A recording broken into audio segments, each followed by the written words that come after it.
안녕하세요. 반갑습니다, 여러분. 자, 해서 이제 파이널 합격서 해서 이론 특강을 이제 8강에 걸쳐서 하도록 하겠습니다. 전 범위를. 여러분들 교재는 다 있죠? 그래서 이제 그 아주 중요한 부분만 딱 발췌를 해서 그 부분만 이제 쭉 한번 여러분들에게 소개하도록 하겠습니다. 자, 해서 이제 보면 자, 제일 먼저 나오는 게 이제 그 총론이죠. 총론에서 제일 이제 시험에 잘 나오는 게 뭐냐? 단연코 뭐야? 토지 용어입니다. 이 토지 용어는 거의 매년 나온다고 해도 과언이 아닙니다. 그래서 여러분들이 이 부분은 정말 잘 공부를 하셔야 돼요. 그래서 거의 1년에 가깝게 계속 강조를 했죠. 그래서 이 부분은 여러분들이 뭐야? 잘 해주시라고 난 믿습니다. 믿고 진도 관계상 중요한 거 몇 개만 좀 소개하고 이제 진도를 나가겠습니다. 여러분 아시다시피 여기 보면 이제 제일 먼저 소개된 게 뭐야? 택지죠. 택지, 그 다음에 부지, 그 다음에 후보지, 이행지. 그래서 이제 후보지, 이행지가 잘 나오죠, 여러분. 그래서 이제 후보지하고 요 이행지 이거 아주 잘 나옵니다. 요 두 개가. 그래서 이제 둘 다 내용은 뭐냐면 공통점 뭐죠, 여러분? 이 공통점. 이거 공통점은 용도 변경 중이라는 거죠. 용도 변경 중. 용도 변경 중인데 용도 변경 중인 토지인데 여기 보시면 어떻게 해야 돼요? 지역 상호간에 요 상호간 요 문자를 보고 요 단어를 보고 찍으셔야 됩니다. 지역 어떻게 해요? 지역 상호간에 다른 지역으로 전환되고 있는 지역의 토지. 그렇죠. 그럼 이제 후보지가 되는 거고 쭉 이행지 보세요. 쭉 보면 어떻게 해요? 내에서 이게 나와요. 지역 내에서 이렇게 이게 한문을 쓰면 이게 안내자거든요. 지역 안에서 지역 내에서 용도 변경이 진행되고 있다. 그러면 이제 뭐가 돼요? 이행지가 되는 거죠. 그래서 요 상호간에 지역 상호간에 지역 내에서 요것만 보고 이렇게 문제를 푸시면 되겠습니다. 자, 그다음에 또 이제 보면 제가 이제 수업을 해보면 여러분들이 필지하고 획지가 헷갈린 것 같더라고요. 참 그래서 뭐라고 이제 필지라는 것은 이제 한마디로 얘기해서 여기 여러분 이제 그 등기 또는 뭐야 지적 그러니까 공시법 시간에 배우시는 거고 1차만 하는 분들도 그냥 뭐 토지 하면은 지번이 부여된 일필지를 우리가 필지를 한단 말이에요. 그러니까 모든 토지는 다 지번이 있습니다. 이 지번이 없다라는 건 말이 안 되는 거죠. 그래서 지번이 붙은 공부상의 그 토지 등록 단위가 뭐가 돼요? 필지가 됩니다. 필지가. 그렇죠? 그래서 이제 그 동그라미 2번 보시면 뭐라고 되어 있어요? 공간정보의 구축 및 관리 등에 관한 법률 또는 등기법에 보면 전부 다 토지는 뭐야? 지번이 다 부여되어 있죠? 그래서 이제 토지의 공부상의 등록 단위다. 이렇게 필지가 되는 거고요. 그러면 도대체 획지라는 건 뭐냐 이거죠? 획지라는 건. 획지라는 건 한마디로 뭐냐면요. 가격 수준이 비슷한 일단의 토지예요. 가격 수준이 비슷한 일단의 토지. 완전히 다른 뜻입니다. 한문도 다르고요.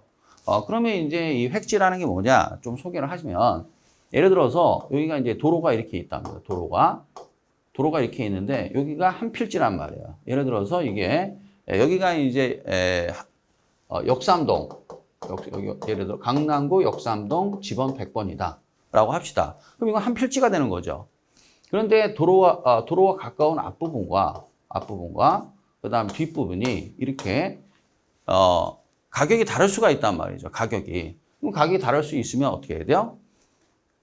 이게 이제 구분 평가라는 거죠, 이거를. 그래서 하나의 물건에 이제 가치가 여러 개가 있다. 그럼 이제 구분하여 평가할 수 있다. 그래서 구분 평가의 대상이 되는 건데 여기 보시면 이제 어떻게 해야 돼요? 하나의 필지지만 이게 1필지란 말이에요.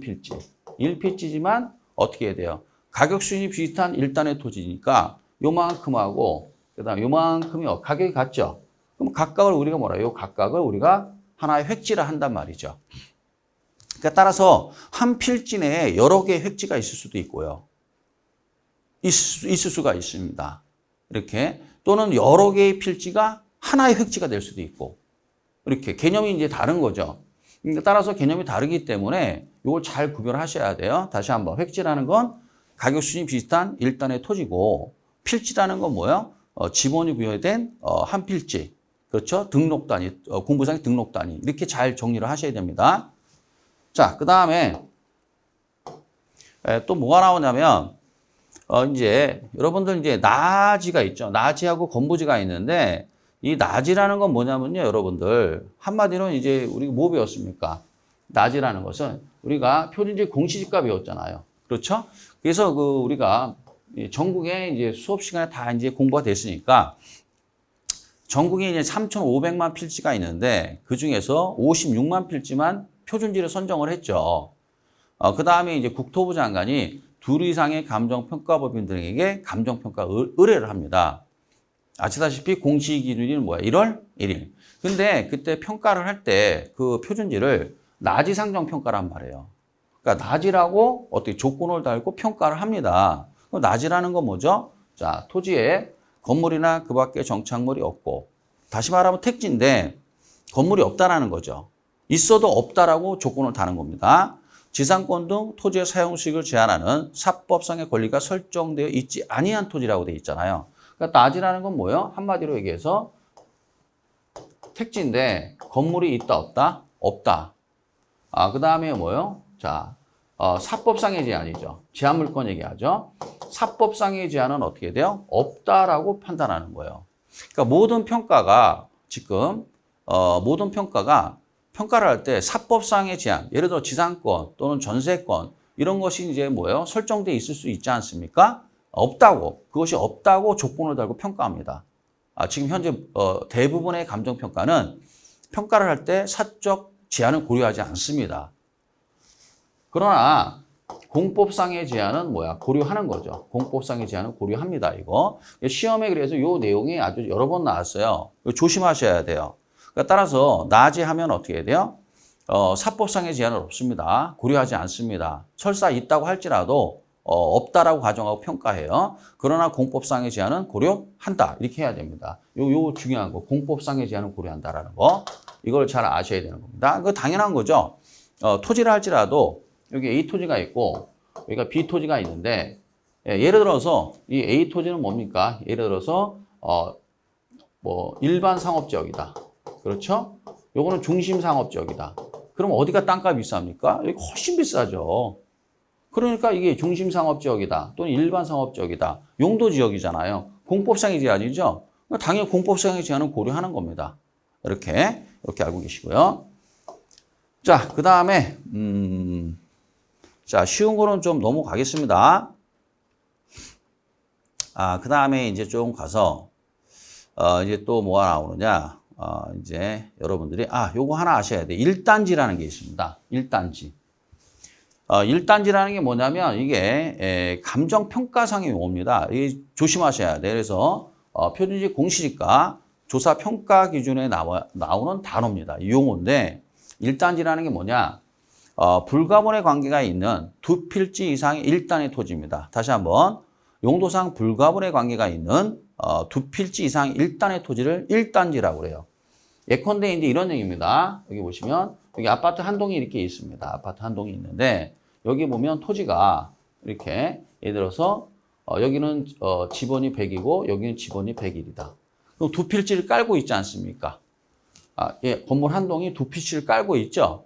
그럼 요 지번 100과 요 101은 용도상 불가분의 관계가 있죠. 이건 어떻게 할 수가 없는 거 아닙니까? 그렇죠? 그러니까 이 경우에는 뭐라고 그래요? 이거를 1단지라고 그래요. 1단지. 그래서 용도상 불가분의 관계에 있는 2필지 이상의 토지를 뭐라 한다? 1단지라 한다. 자, 요 정도 이제 좀 알고 계시면 되겠고, 그다음 추가적으로 좀 아셔야 되는 게 뭐냐면 여기는 빠졌는데요. 여러분들이 이제 표준지라는 걸 알아야 돼요. 표준지. 그럼 표준지는 뭐예요? 이거는 표준지 공시지가죠.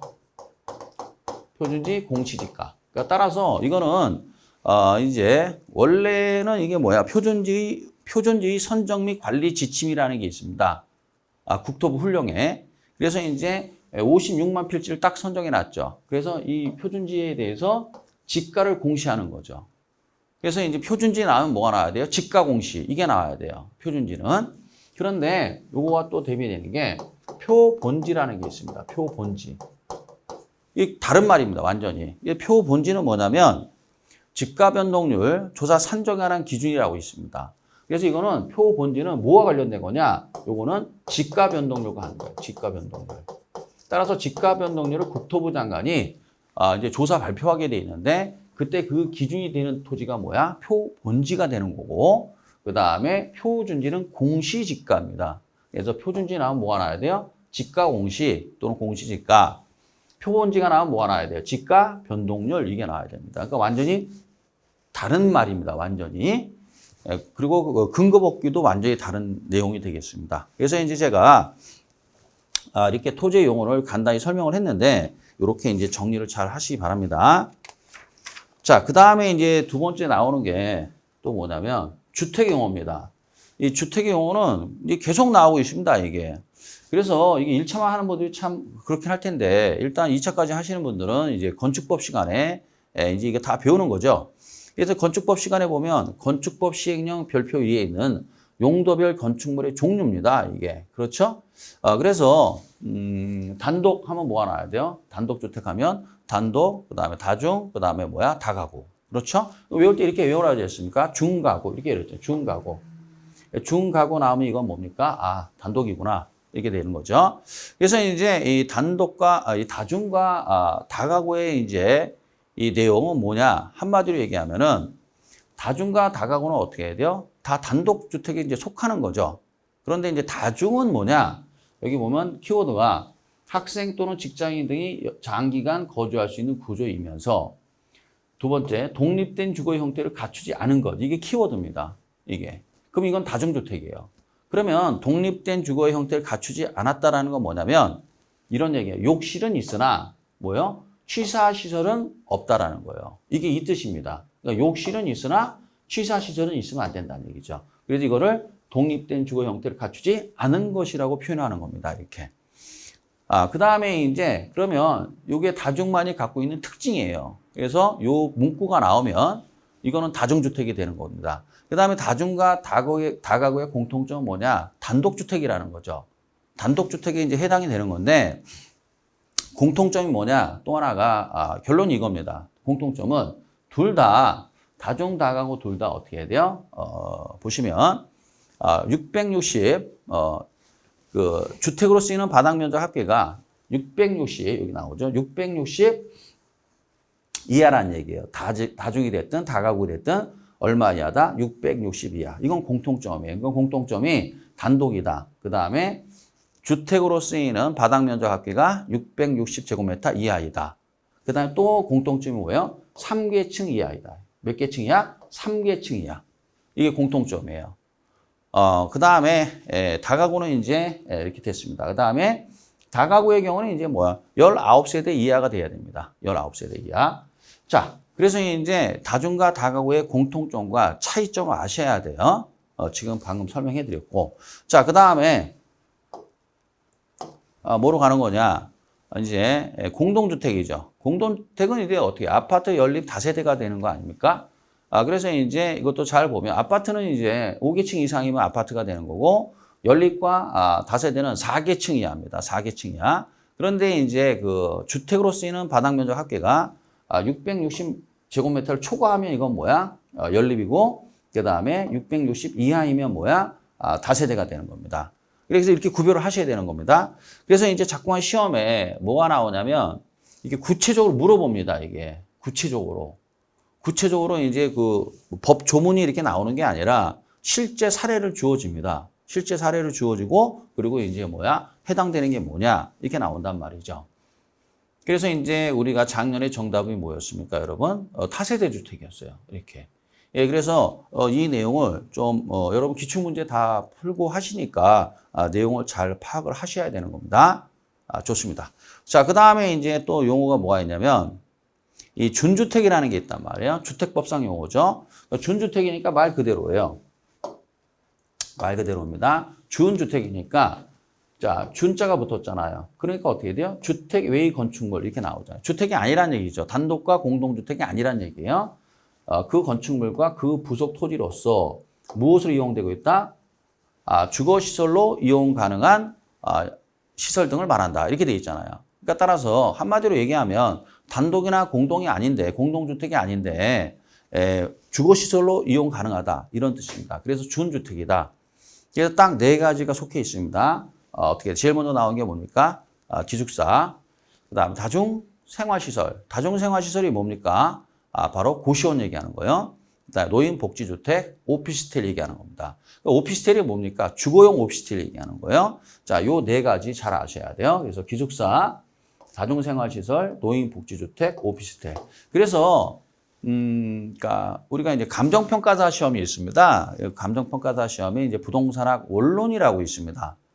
우리하고 이제 우리는 부동산학기론, 감정평가사 시험에서는 부동산학 원론이라고 해요. 거기에서 이제 시험이 이제 우리보다 먼저 봤습니다. 그건 4월 달에 봤습니다. 4월에. 우리는 10월에 보는데. 그런데 거기에 어떤 문제가 나왔냐면요. 이게 나왔습니다. 다음 중 준주택에 해당되지 않는 것은 이렇게 나왔습니다. 그래서 기숙사, 내기 좋죠? 기숙사, 다중생활시설, 노인복지주택, 오피스텔. 주거용 오피스텔이죠. 이게 나오고. 그럼 하나가 더 나와야 되잖아요. 뭐가 나왔냐? 생활 숙박시설이 틀렸어요. 생활 숙박시설. 이게 나왔습니다. 여러분 생활 숙박시설은 요 내용이 없죠? 여기 없지 않습니까? 그러니까 생활 숙박시설은 뭐야? 준주택이 아닙니다. 이거는. 그렇기 때문에 어떻게 해야 돼요? 이거는 만약에 생활 숙박시설은 주민등록 전입신고도 안 되고 주택임대차보호법에 의해서 보호받을 수도 없습니다. 그래서 이거는 주택이 아닙니다. 준주택이 아니에요. 그래서 이게 정답 처리가 됐죠. 그래서 요 네 가지가 준주택이다. 그 다음에 이제 도시형 생활주택인데요. 도시형 생활주택. 도시형 생활주택은 여기서 이제 키워드가 뭐냐면 300세대 미만이라는 거예요. 300세대 뭐야? 미만이고 국민주택 규모에 해당하는 주택이다. 이게 이제 키워드예요. 300세대 미만이다. 국민주택 규모에 해당되는 주택이다. 그럼 국민주택 규모라는 건 뭡니까? 주거전용 85제곱미터를 말하는 거죠. 주거전용 85 이하이면서 300세대 미만이다. 그래서 이제 거기에 속하는 게 세 개가 있어요. 하나는 뭐야? 소형주택, 그 다음에 단지형 연립, 그 다음에 단지형 다세대. 이걸 뭐라 그래요? 도시형 생활주택이다. 이렇게 표현하는 거죠. 자, 그 다음에 이 공공임대주택, 이거 별 표시하셔야 돼요, 이거. 이건 이제 아주 중요합니다. 이게 배란간에 급부상하고 있어요. 그래서 이 공공임대주택에 대해서 지금 출제가 아주 그냥 막 뭐라 할까요? 막 빈번하게 나오고 있습니다. 이 공공임대에 대해서. 자, 그래서 이제 그 키워드를 보면서 하나하나 공부하셔야 돼요. 따라서 이제 근거법규는 공공주택특별법 시행령입니다. 그래서 제일 먼저 나오는 게 뭐가 나왔습니까? 영구임대가 나왔죠. 영구임대가 나오면 뭐가 나와야 돼요? 여기 보면 키워드가 뭐냐면 이게 키워드예요. 최소득 계층이라고 나오죠. 여기 보면 최저소득 계층 나오죠, 여러분. 그 다음에 50년 이상 또는 영구임대. 그래서 영구임대란 말이에요. 최저소득 계층 50년 이상 또는 영구. 이거 나오면 무슨 임대요? 영구임대. 이거 암기하셔야 돼요, 이렇게. 자, 그 다음 두 번째 국민임대는 뭐냐면 이런 얘기예요. 여기 키워드는 뭐냐면 키워드는 저소득 서민이에요. 저소득 서민, 그 다음에 30년 이상 장기. 이거 나오면 뭐 찍으면 돼요? 국민임대 찍으시면 됩니다. 자, 그 다음에 세 번째, 행복주택이 나왔거든요. 행복주택. 행복주택의 키워드는 뭐냐면 쭉 가서 보세요, 여러분. 여기 첫째, 대학생, 사회초년생, 신혼부부 등 이렇게 돼 있잖아요. 그렇죠? 여기 키워드는 젊은 층입니다. 젊은. 요거 나오면 어떻게 돼요? 젊은 층. 요거 나오면은 이제 행복주택이 되겠습니다. 이렇게 젊은 나오면 행복주택이다. 그 다음에 이제 뭐가 나오냐면 통합공공임대라고 되어 있어요. 통합공공임대. 자, 여기 키워드는 뭐냐면 자, 보세요. 왜 통합공공임대냐? 보면은 자, 여기 보면 제일 먼저 뭐가 나왔습니까? 최저소득계층 나왔죠. 이 최저소득계층은 뭡니까? 영구임대란 말이에요. 그 다음에 그 대상이 저소득 서민 나왔죠? 이건 국민임대죠. 젊은 층 나왔죠? 이건 뭐야? 행복주택이죠. 그렇죠? 그 대상이. 그것을 다 묶었다. 그래서 통합공공임대예요. 따라서 통합공공임대라는 단어가 나오면 뭐가 나와야 돼? 최저소득계층, 저소득 서민, 젊은 층. 이거 나오면은 이건 통합공공임대구나. 이렇게 찍으셔야 됩니다. 그 다음에 또 뭐가 있냐면 양가로 5번에 보면 장기 전세 주택이 있잖아요. 그 장기 전세 주택에는 전세란 말이 있습니다. 여기 뭐 전세. 전세라는 단어가 있죠? 그 단어 보고 찍으시면 돼요. 장기 전세구나. 이렇게 하시면 되겠고. 그 다음에 이제 양가로 6번에 분양전환 공공임대가 나와요. 그럼 분양전환 공공임대라는 게 뭐냐면 분양 전환이라는 단어가 여기 나옵니다. 이렇게. 일정 기간 임대 후 분양 전환할 목적으로 이렇게 돼 있잖아요. 따라서 앞에 보면 분양 전환 나오죠? 분양 전환이라는 요 문구가 문장에 나온단 말이에요. 그러면 요거 분양 전환 공공임대구나. 이렇게 하시면 되겠고. 자, 그다음에 뭐가 나오냐면 이제 여기서 요 두 개를 좀 구별을 하셔야 되는데, 자, 여기 보면 이제 뭐가 나오느냐? 이제 기존 주택 등 매입 임대주택이라고 되어 있죠. 기존 주택 등 매입 임대주택이란 말이 나와요. 그러면 이거는 뭐냐면 양가로 7번 이거 좀 내려야 되겠네요. 양가로 7번에 보면 여기 보면 여기 매입이란 말 나오죠. 매입. 그렇죠? 블라블라 해당하는 주택 또는 건축물을 이렇게 돼 있잖아요. 그럼 여기서 말하는 주택 또는 건축물을 이게 기존 주택이라는 거예요. 기존 주택을 기존 주택을 매입하여 그래서 이제 이것을 매입을 해서 어떻게 되는 겁니까? 공공임대로 쓰는 거죠. 이런 걸 뭐라고 그래요? 기존 주택 등 매입 임대주택이라고 그래요. 기존 주택 등 매입 임대주택이 되겠습니다. 여기 매입이란 말 나오죠, 여기? 네, 매입. 그래서 이제 LH공사가 기존 주택 등을, 그러니까 주택 또는 건축물이죠. 주택 또는 건축물을 뭐라고 그래요? 기존 주택 등을 이렇게 이것을 어떻게 기존 주택 등을 매입을 한 다음에 이거를 LH공사가 이제 공공임대로 제공하는 거죠. 이런 건 우리가 뭐라고 그래요? 기존 주택 등 매입 임대주택이라고 표현합니다. 자, 그다음에 이제 뭐가 나오냐면 이제 이게 나옵니다. 이제 기존 주택 전세 임대주택이라고 나와요. 기존 주택 그다음에 전세 임대주택. 자, 그러면 기존 주택 전세 임대주택이라는 표현이 나오는데요. 여기 요게 키워드가 뭐냐면 여기 전세라는 거예요. 전세. 기존 주택 전세. 전세가 있죠? 전세가 있으니까 여기 보면 뭐라고 나와요? 이제 기존 임차요. 임차란 말이나 임차요. 그러니까 따라서 LH공사가 어떻게 해야 돼요? 기존 주택을 임차를 하는 거예요. 임차한 다음에 이것을 다시 전대하는 거예요. 다시 전대. 그래서 기존 주택 전세 임대주택 나오면 뭐가 나와야 돼요? 임차한다. 누가? LH공사가 기존 주택을 임차해서 다시 전대하는 거예요. 전대한다. 이 표현 나오면 이건 뭐야? 기존 주택 전세 임대주택이구나. 이렇게 이제 여러분들이 맞추시면 되는 겁니다. 자, 그 다음에 민간임대주택이라는 게 있어요. 민간임대. 이거는 이제 근거법규가 이제 민간임대 주택법에 나오는 표현인데요. 여러분들이 공공지원 정도만 알고 계시면 돼요. 앞에 보면 공공지원 민간임대라고 돼 있죠. 공공이 지원하는 민간임대주택이다. 그래서 이제 민간주택 건설 사업자가 공공의 지원을 받아서 공급을 하는 겁니다. 그래서 이제 이걸 뭐라고 그래요? 공공지원 민간임대주택이라고 그래요. 자, 그러면 이제 이거는 공공지원 민간임대주택은 뭡니까? 이건 공공임대 아니죠? 이건 공공임대가 아닙니다. 이거는 민간임대예요. 민간임대죠. 이게 이제 정답 처리가 됐었죠. 다음 중 공공임대가 아닌 것. 아닌 건 뭐야? 공공지원 민간임대. 민간임대란 말이 나오잖아요. 이렇게 민간임대. 그렇죠? 이거는 민간임대란 말이죠. 공공임대가 아니죠. 민간이 공급하는 거니까 이거는. 자, 그러면 이제 공공임대는 주로 이제 LH공사나 서울 같은 경우는 이제 SH공사 또는 이제 경기도에서는 GH공사가 이제 공급을 하는 거죠. 그렇죠? 이렇게 구별하시면 되겠습니다. 자, 좋습니다. 자, 그리고 난 다음에 이제 뭐로 가는 거냐? 자, 이제 여러분들 이제 아주 기본적인 거죠. 우리가 이제 복합 개념의 논리라는 게 있죠. 그래서 복합 개념 논리가 나오면 어떻게 돼요? 우리가 물건을 분석할 때 어떻게 기술적 측면이라는 게 있죠. 기술적 측면. 그러면 어떻게 해야 돼요? 물리적 또는 자연적, 건축, 토목, 공학적 측면에서 이제 분석을 하는 거죠. 그러면 이제 이건 눈에 보이니까 유형이다. 이런 표현을 쓰는 거고, 우리가 이제 법률적 측면이라는 건 공사법상 권리 분석이 들어가잖아요. 그렇죠? 이걸 이제 무형이라는 건 형태가 없다. 없을 무자니까. 경제적 측면이라는 건 뭐예요? 결국은 우리가 부동산은 맨 마지막에 뭐로 끝나요? 가격 또는 임대료로 끝나는 겁니다. 이게. 그쵸? 가격이 오를 거냐, 내릴 거냐, 이거 아니에요? 가격이 어떻게 결정됐을까?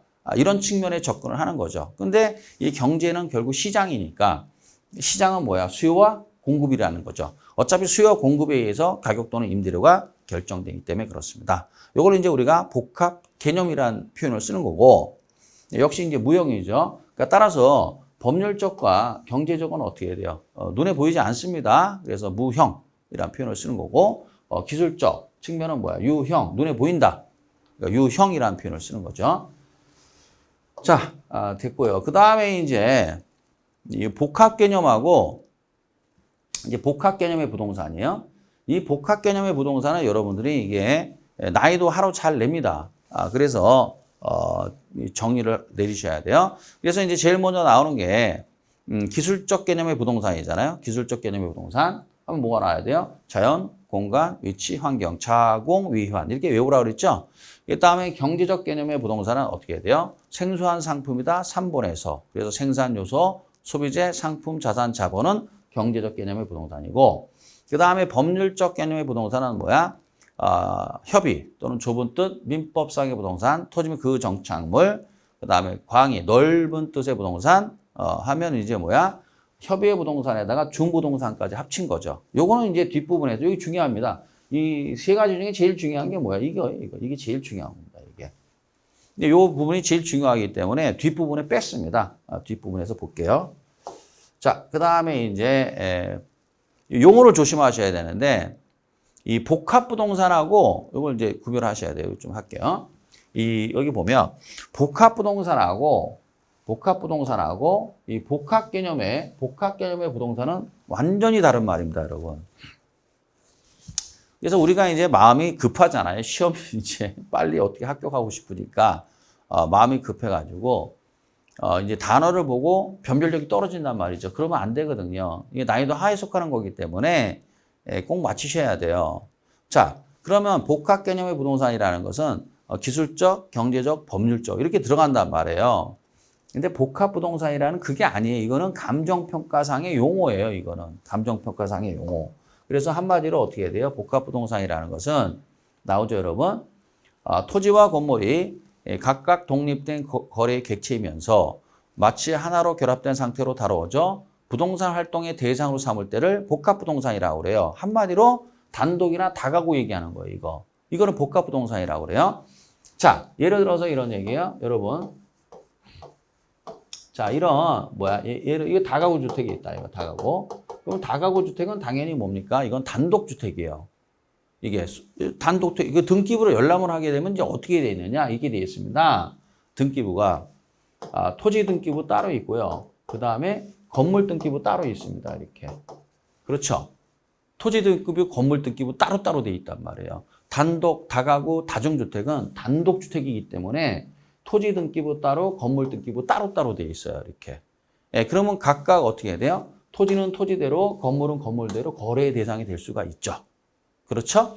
그렇지만 하나로 결합돼서 어떻게 해야 돼요? 이게 따로따로 거래가 되진 않지 않습니까? 일반적으로.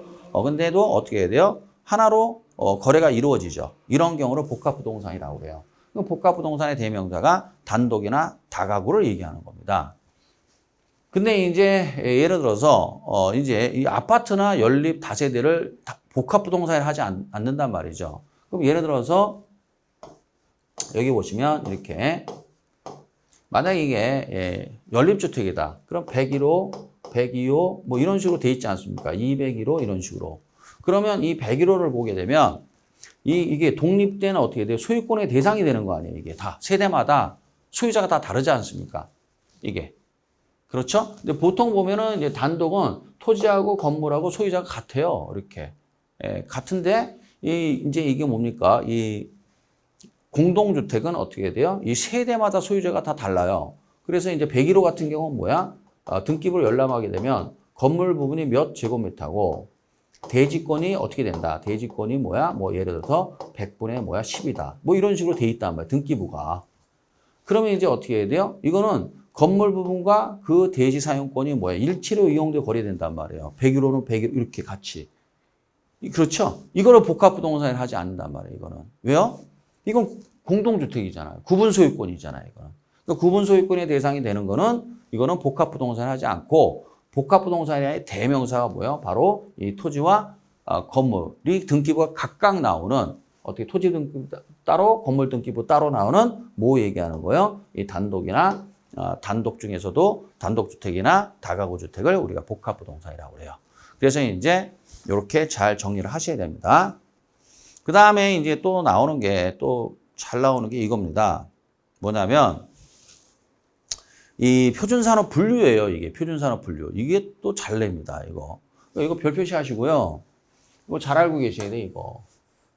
이거를. 그래서 도대체 이거 어떻게 해야 되는 거냐? 일단 이거를 이제 간단히 하는 방법은 이렇게 돼요. 이 우리나라 표준산업 분류에서 부동산업을 이렇게 구별을 해놨단 말이에요. 그렇기 때문에 이거를 암기하셔야 돼요. 그럼 제일 먼저 쉬운 게 이 관련 서비스업이에요. 그러니까 부동산 관련 서비스업이라는 게 뭐냐면 이제 의뢰인으로부터 의뢰를 받고 수수료를 받는 거예요. 그럼 서비스업이에요. 자, 그러면 제일 먼저 나는 게 뭐야? 관리업이 나오죠. 관리업. 관리업자가 어떻게 돼요?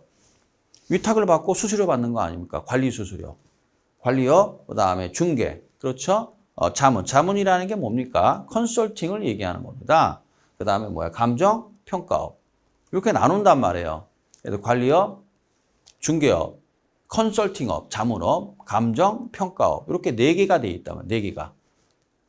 그러면 다시 이걸 세세 분류로 가게 되면은, 이제 중개 및 대리업이 나오잖아요. 그 중개업자가 뭐예요? 경매 대리할 수 있지 않습니까? 그 다음에 투자 자문업. 자문업 중에서도 투자 자문업입니다.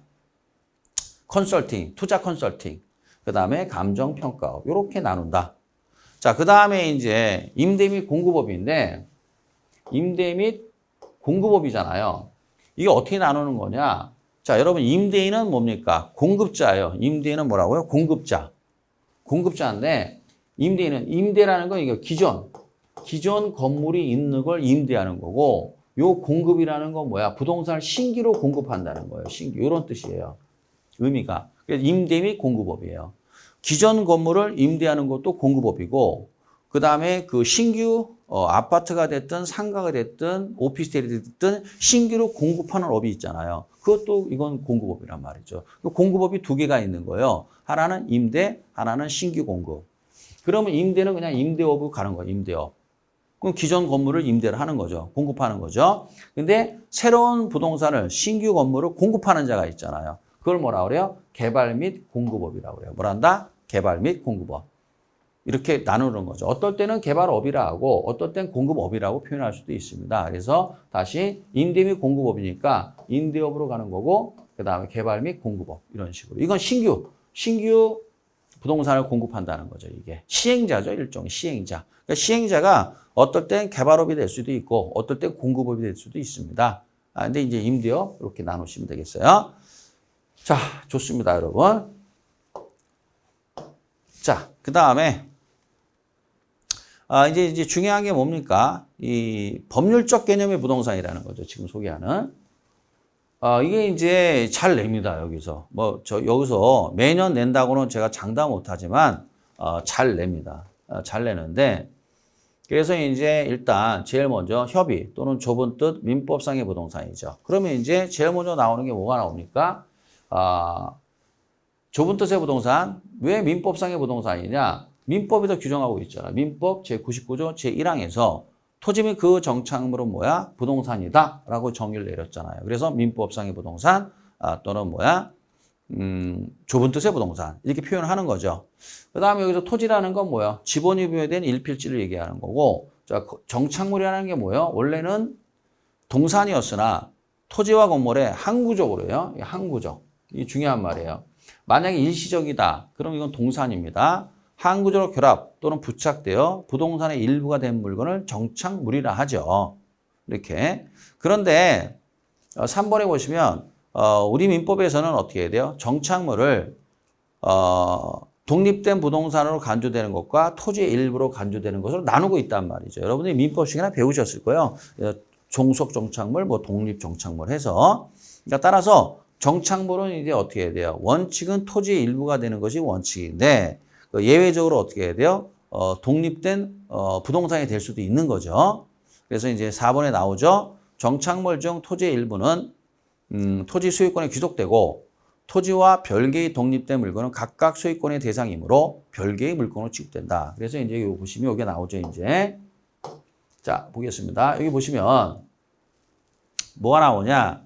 자, 정착물로 판단이 됐다. 그러면 이제 뭐가 돼요? 부동산의 일부가 되는 겁니다. 그런데 부동산의 일부가 아니라 독립된 소유권의 대상이 될 수가 있어요. 예외적으로. 제일 먼저 나오는 게 뭐야? 건물. 그 다음에 임목법에 의해서 등기된 임목.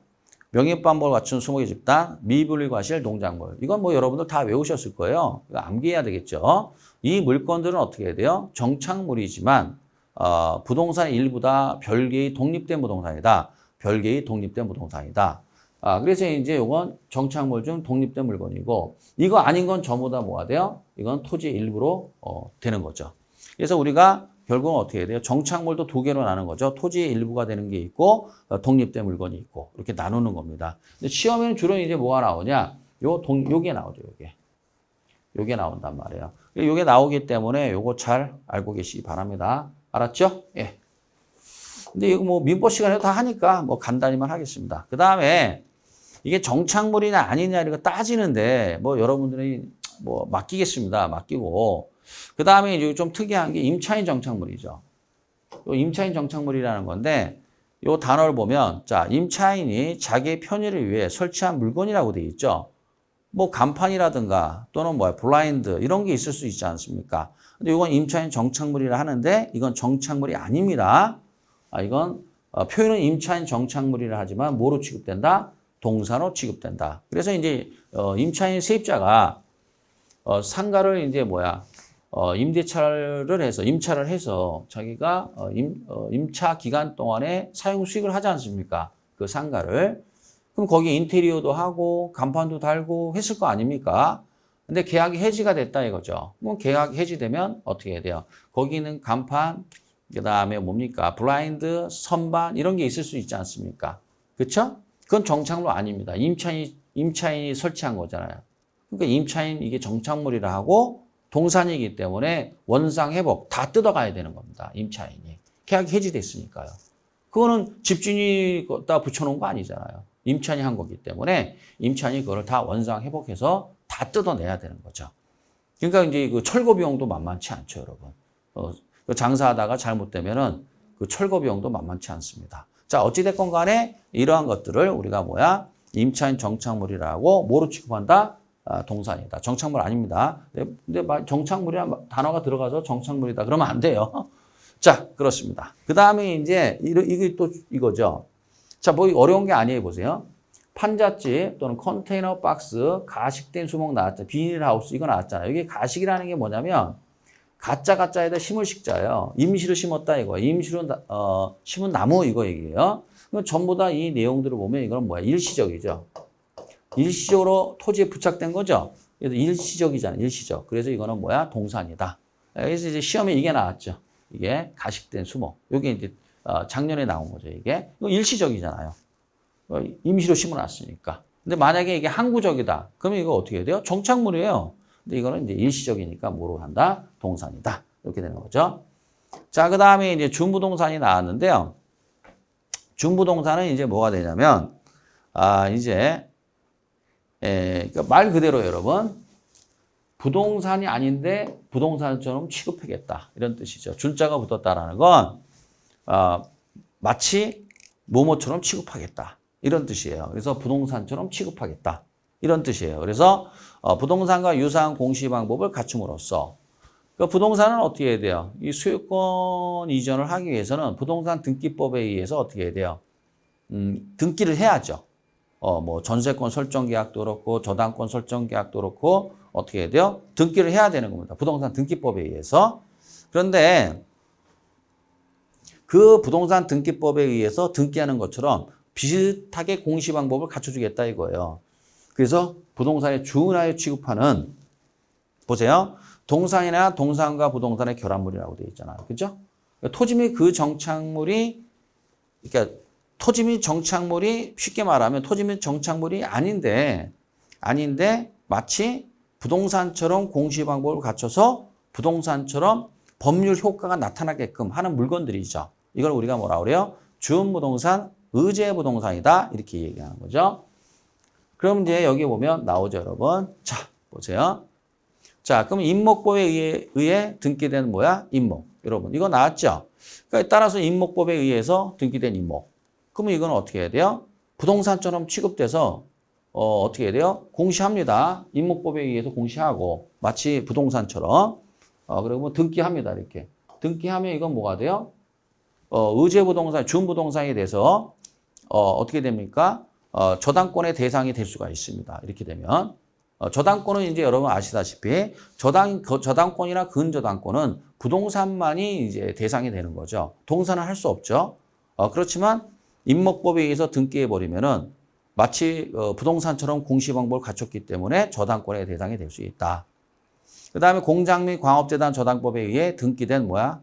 공장재단, 광업재단도 어떻게 돼요? 등기를 하게 되면 이 공장 및 광업재단 저당법에 의해서 등기를 하게 되면 이제 어떻게 해야 돼요? 저당권의 대상이 될 수 있고, 그다음에 어업권도 이제 수산업법에 의해서 면허가 되면은 저당권의 대상이 될 수도 있고, 선박 등기법에 의해서 등기된 선박은 어떻게 돼요? 이것도 역시 저당권의 대상이 될 수 있고, 그다음에 건설기계 관리법에 의하여 등록된 건설기계, 항공법에 의해 등록된 항공기, 자동차 관리법에 의해 등록된 자동차, 전부 다 뭐예요? 각각 개별법에 의해서 등기 등록 면허라는 요건을 갖췄죠. 마치 부동산이 공시하는 것처럼. 그럼 이런 물건들은 전부 다 준부동산이 돼서 저당권의 대상이 될 수가 있는 겁니다. 자, 그래서 이제 이렇게 정리를 했습니다. 그래서 준부동산까지 이렇게 이 협의부동산에다가 준부동산까지 합친 걸 우리가 뭐라 그래요? 광의 넓은 뜻의 부동산이라 한다. 이렇게 우리가 표현을 하는 겁니다. 자, 그리고 난 다음에 뭐가 나오냐? 이 테마 8이 나오는데 이건 너무 중요한 거죠. 이거는 너무너무 중요한 거예요. 이게 별 2개 해도 뭐 따라서 앞부분 총론에서 거의 100%라고 보시면 돼요, 여러분. 100%다. 뭐냐? 첫째, 토지의 용어. 두 번째 뭐야? 주택의 용어. 세 번째, 토지의 자연적 특성. 이 세 가지는 100% 난다고 생각하시면 돼요. 100%입니다. 그러니까 이거는 어떻게 해야 돼요? 열심히 하셔야 되겠죠. 이렇게. 근데 이렇게 여기도 뭐 소홀히 하시면 곤란한 겁니다, 여러분. 그래서 이제 잘 공부하시기 바랍니다. 자, 됐습니다. 그래서 제일 먼저 토지의 자연적 특성 하면 이제 제일 먼저 뭐가 나와요? 여러분, 부동성 나오는 거 아닙니까? 부동성 또는 뭐라 그래요? 물리적 위치의 고정성. 땅은 움직이지 않는다. 비이동성 또는 물리적으로 위치는 고정되어 있다. 나오죠, 여러분? 따라서 토지는 물리적 위치는 뭐야? 이게 변하지 않아요. 고정 딱 돼 있어요. 이게 부동성이라는 겁니다. 그러나 이렇게 나왔죠. 그러나 이 토지는 뭐가 있냐냐? 이 부동성 및 인접성으로 말미암아 외부 효과가 나타납니다. 뭐가 나타난다? 외부 효과. 외부 효과가 나타나. 외부적 요인의 가격에 영향을 받고 외부적 어떤 주변 환경에 영향을 받아요. 그렇죠, 여러분? 그래서 어떻게 해야 돼요? 경제적 또는 상대적 위치는 뭐야? 변합니다. 이게 따라서 이거 말 조심하셔야 돼요. 자, 따라서 토지는 물리적인 관점에서 위치는 불변이지만 그렇지만 주변 토지 이용 상황에 의해서 영향을 받아서 위치가 바뀌어요.